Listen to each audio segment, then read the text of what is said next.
منو داریم که بعد اینکه ریشامو زدم انگار 13 سالم شده اومدیم جایی که امروز تورنتو شروع شد. ورد تورنتو استارت. نه البته اشتباه شد. اومدیم اکزیبیشن فرمولا 1 تورنتو امروز و میخوایم بریم ببینیم که چه خبره اونجا. پس بدون اینکه دیگه هیچ وقتی از دست بدیم همین الان این ویدیو رو لایک کنم بعد بریم اون تو ببینیم چه خبره. Once upon a time in Formula 1. روزی روزگاری در فرمول 1. تاریخچه این که اصلا گرند پری چجوری به وجود اومد. از 1880 شروع شده بوده بین پاریس و روئن که نمیدونم کجاست هستن. تاپ اسپید مسابقه هاشون هم 26 مایل بوده. حالا به کیلومتر می نویسم چقدر میشه الان دقیق مطمئن نیستم ولی فکر کنم زیر مثلا 50 کیلومتر بشه و اسپید سرعت بیشتر بالاتر داشته میرفته. این عکس هم که میبینید خود مارسل رنوه 1903. یه سری مدارک هم اونجاست خانم و آقای برم بهتون نشون بدم. این نقاشی ریس آف دیته تمرایی که مثلا برای این مسابقه ساخته بودم فکر کنم. اسکودریا فراری 1930 31 32 33 چه شکلی بوده ماشینشون.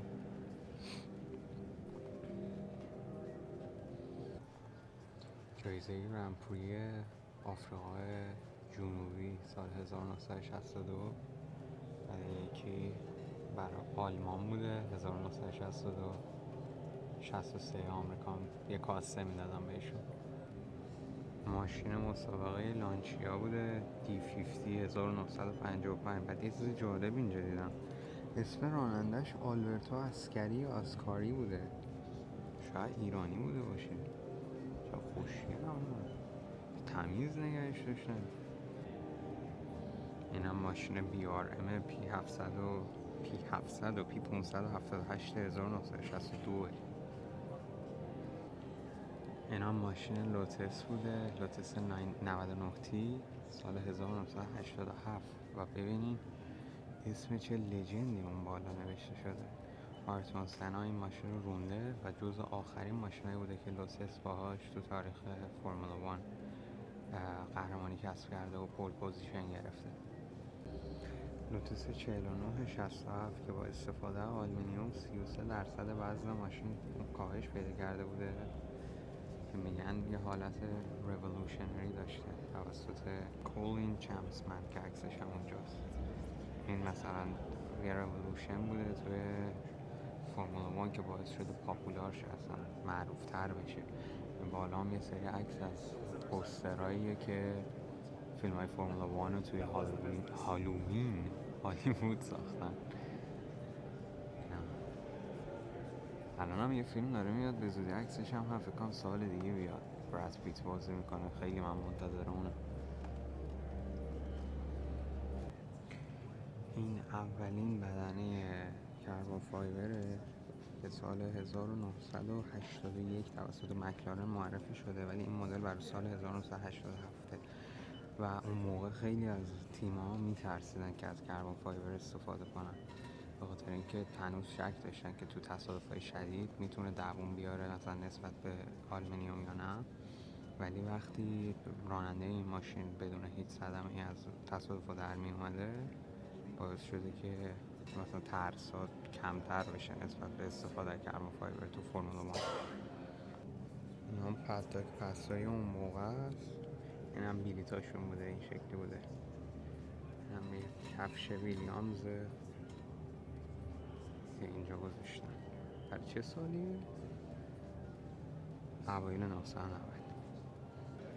بچه‌ها این هم نحوهیه که ماشینا رو شروع میکنن به ساختن. مثلا تو مارچ اول دیزاین تیم شروع میکنه اسکوپینگ کردن و کارهای اول.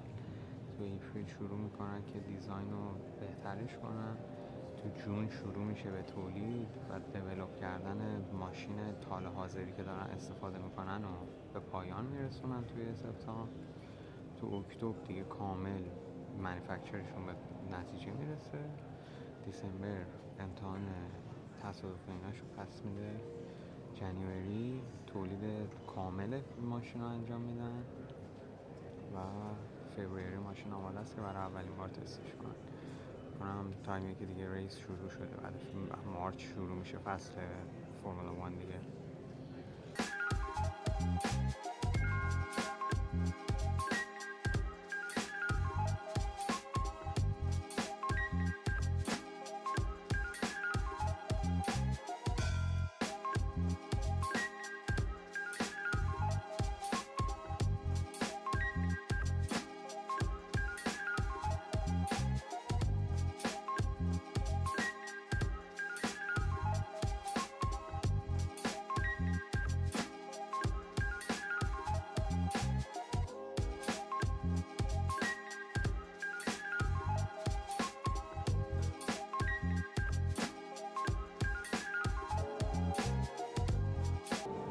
این پاور یونیت 2017 مرسدس اولین ماشین هایبریدی که وارد فرمولا 1 شد. اون یه موتور 1.6 لیتری 6 سیلندره که حدوداً با این موتور الکتریکی کوچیکی که داره 1000 اسب بخار تولید میکنه و مقایسش کرده با مرسدس 2 لیتری M196R که سال 1955 بوده و 256 اسب بخار مکسیموم سرعتی بوده که داشته. همه سری انجین کاور و قطعات داخلی موتوره. کلیش هم کربونه ها، یعنی خود موتورم کلیش الان دیگه کربن شده نسبت به اون موقع که کربن میترسیدم مثلا تو گذشته. بچه این بال جلوی مرسدس W09 2018 که دیزاینش یه جوری بوده که تا 2 تن 2000 کیلو میشه تقریبا دیگه، تا 2 تن وزن رو میتونسته از روی ماشین برداره و باعث شه بالای 170 مایل در ساعت ماشین سرعت بره. نه از اون روز به بعد دیگه هیچ وقت فرمولا 1 رو دنبال نمیکنم. نایجل مانسل که قهرمان چیز بوده، کارتینگ بوده چندین بار، اینم جامعه‌ایه که برده تو کارتینگ و 2 بارم چمپیون فرمولا 1 شده. چون این هزینه های کارتینگه که پرداخت میکردم مثلا از 6 تا 7 سالگی تا 16 سالگی که بتونن تمرین کنم برسم به مثلا فرمولا 4 بعد 16. برای فرمولا 1 هم که حتما بعد 18 سالشون باشه دیگه.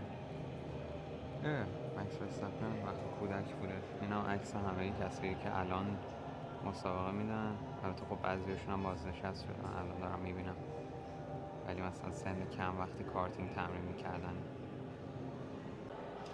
چیزایی که فرمولا 1 میخواد: استعداد، خانواده، اسپانسر. اینجا هم نوشته که به خاطر خیلی هزینه داشتن اینکه برسی به فرمولا 1 خیلی از خانواده ها شروع میکنن بدون وقت کار کردن و ایمیل زدن برای پشتوانه و اینا با امید و اینکه بتونن فاند کنن این ورزش پرهزینه رو برای بچه هاشون.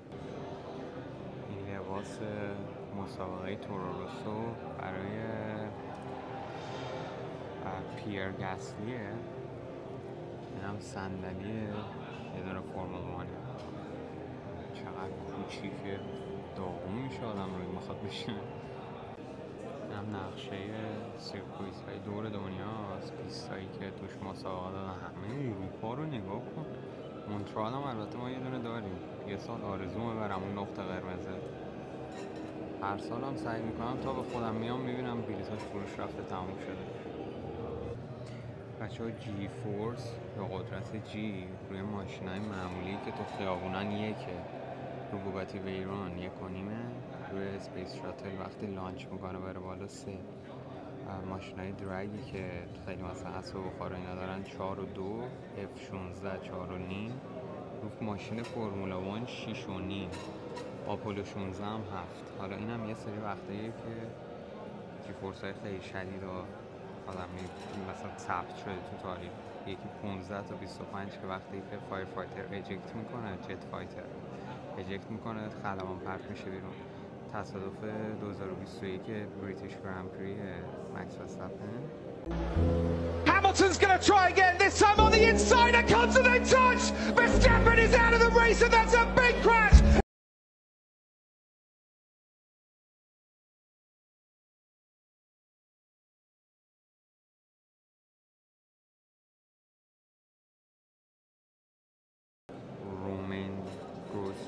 کرش کرده به بریه 2020 که زده به همین دیوارهای مسابقه و 2003 که یعنی برک ایندیکار کرش بیشترین جی فورسی که تو دنیا ثبت شده. این اگه پیدا کنم تصویرهای استاکشو براتون میذارم تو ویدیو. Here is the replay of what happened. Breck on the high side of Thomas Scheckter down the backstretch. At the end of the backstretch, there's the contact, and Breck's car up into the wall, virtually splitting in half. And here is the shot now from the end of the backstretch. It's a crash very reminiscent of Davey Hamilton's accident here a few years ago, in which he sustained very severe leg damage.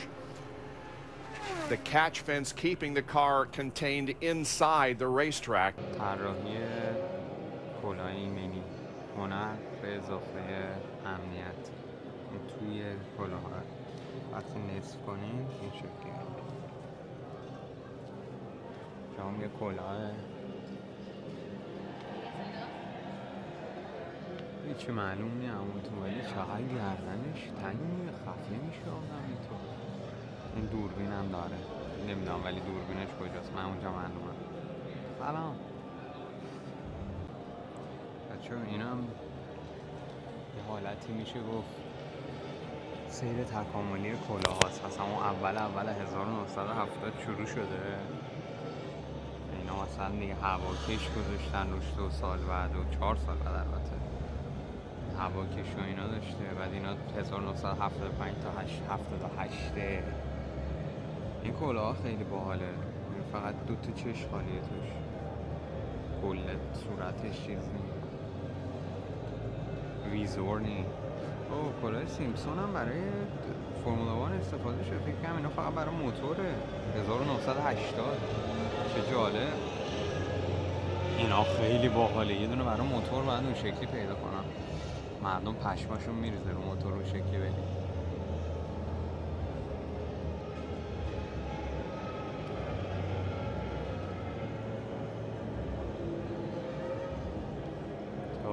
دیگه اینا الان اینجا دهه 90 شد، 1990 و 91 92 تا 94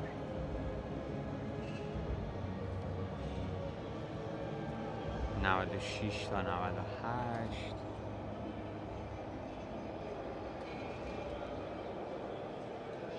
دیگه اینجا نوشابه میدادم به راننده ها. چند 2001 بوده اون دیگه. این چه ویزور باریکی داره، هیچی رو نمیبینه اترکه.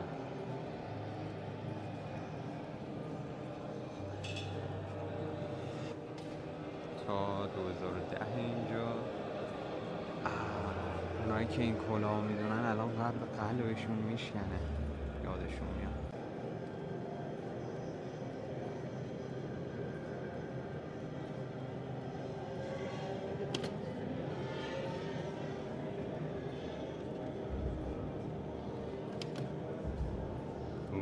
گند زدم. تغییرهای فرمونه از 1985 یوهو پریده 2022. حالا اون وسط ها رو اگه پیدا کنم یه جا نشونتون بدم. این اسلحه های تعویض تایر و یه سری وسایل پیت استاپه. بچه اینجا الان داره رقابت به استاپن و همیلتون رو میگه. دو تا آقا داشتم با هم صحبت میکردن، گفت من اون مسابقه رو عدس دادم، نرسیدم بلیط بگیرم برم ابوظبی ببینم. و من اینجوری بودم که دلت سوخت. من دیدم بعد که جملهش تکمیل شد پشمام ریخت. لباس 2019 مکس ورستپن که توی اون فصل فکر کنم 9 تا پودیوم گرفت، 21 تا 21 ریس. این هم لباس 2023 همیلتون. Fallen Heroes، قهرمانای که از دست دادن. این یه حالت کسایی که توی ترک فکر میکنم در اثر تصادف مردن. چه جمله قشنگی هم گفته، اسمش رو دقیق نمیتونم بخونم. جوشن ریند اگه اشتباه نگم. I can either be world champion or die. من یا میتونم بمیرم یا قهرمان جهان بشم. همش یه حالت تریبیوت برای اونا. چقدرم زیادن بچه ها. اینم ماکت اون کلاه ایمنی 1994 آیترون سناه که یه کلاه شبیه همین سرش بوده وقتی اون تصادف کرده و مرده تو اون گرند پری سال 1994 بود دیگه. روزنامه‌ای هم که اون موقع گذاشتن اینجا هست.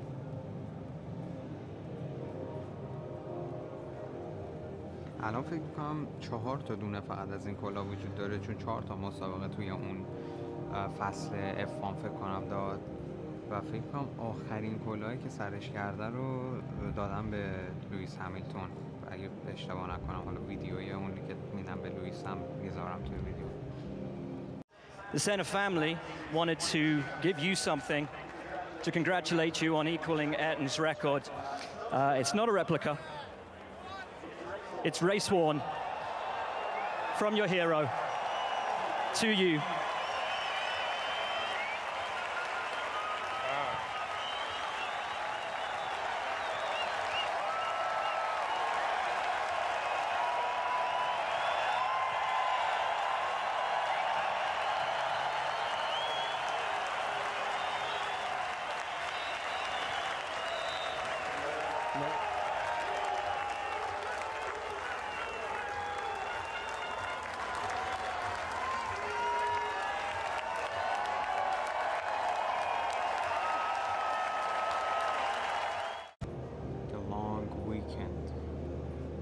بدترین آخر هفته فرمول 1 تاریخ فرمول 1. بچه‌ها اینجا یه داستان خیلی جالبی از فرمول 1 داره نوشته. میخوام براتون بگم کلش. وقتی اول شروع مسابقه 2020 گرند پری بحرین بود، رومین گروسچن میخوره به دیوارهای مسابقه با 120 کیلومتر در ساعت. همون لحظه ماشینش آتیش میگیره و یه قدرتی حدود 67 جی فورس بهش وارد میشه و وقتی از اوایل دهه 70 میلادی شروع میکنن هی همه میگن فرمول 1 خطرناکه و بعد روش کار کنیم و اینا و FIA همون مسابقه های فرمول 1 و مسابقه های با ماشین و اینا روی امنیت مسابقه ماشینا کار میکردن که به خاطر اینکه کلی زندگی از دست رفته بوده توی این مسابقه ها، مرده بودن آدم ها، کلی تصادف تراژیک اتفاق افتاده. 29 نوامبر 2020 ثابت شد که همه اون سختگیری ها جواب داده و بعد 27 ثانیه که این ماشین خورده بوده توی دیوار، ببین چی مونده ازش. رومین چی بود فامیلیش یادم میره، من رومین خالی همیشه صداش میکنم. رومین یوهو پا میشه و توی مصاحبه هم داشت تعریف میکرد، میگفت اون لحظه که توی آتیش نشسته بودم توی این ماشین، زندگیم داشت جلوی چشم رقم میخورد، به دختر و همسرم که فکر کردم از جام پا شدم. ویدیوش هم خیلی صحنه عجیب غریبی هستن وقتی این اتفاق میفته و وسط آتیش یه آدم در میاد. بعد شما فکر کن از یه ماشینی که اینجوری آتیش گرفته و این چیزی که ازش باقی مونده فقط سوختگی درجه دوم دست داشته، انقدر که امنیت این ماشینا بالا رفته الان. To turn 3 and you see Grosjean, one car out there and then Grosjean to the right hand side. No wonder the fuel came out of it. Yeah. I said the fuel was in the middle of the car. Wow, there's Romain Grosjean. Unbelievable. Jumping as fast as he can over the barrier. There were 3 people on the other side of the barrier.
بچه ها تموم شد.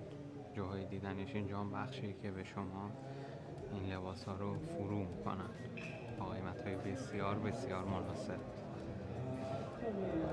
بچه ها یه سری لگوه، اینو خودم خیلی دوست دارم بگیرم به زودی. البته اینجا چقدر احساس کنم گرونتر از فروشگاه لگو داره میده، $100 فکر کنم $80.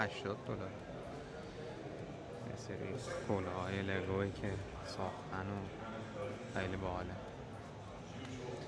اینم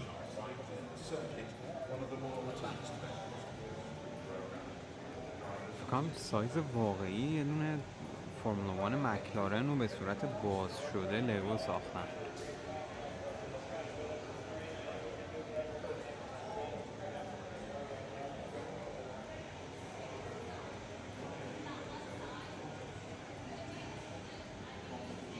مرسی کلی این ویدیو رو دیدی و امروز با من همراه بودی تو فرمول 1 اگزیبیشن یا همون موزه فرمول 1. به من که خیلی حال داد، یعنی اصلا کل از چیزایی که اونجا میدیدم هی گوزبامپ و دوپامین ترشح میشد تو بدنم و هی بالا پایین بودم. امیدوارم به تو هم همینقدر حال داده باشه و لذت برده باشه این ویدیو. اگه ویدیو رو دوست داشتی لایک کنی و برای دوستات شیرش کنی و یادت هم نره اگه سابسکرایب اینجا هنوز قرمزه همین الان بکوبی روش. It was at this moment that he knew he fucked up. تا ویدیوی بعدی مراقب خودت باش. پیس.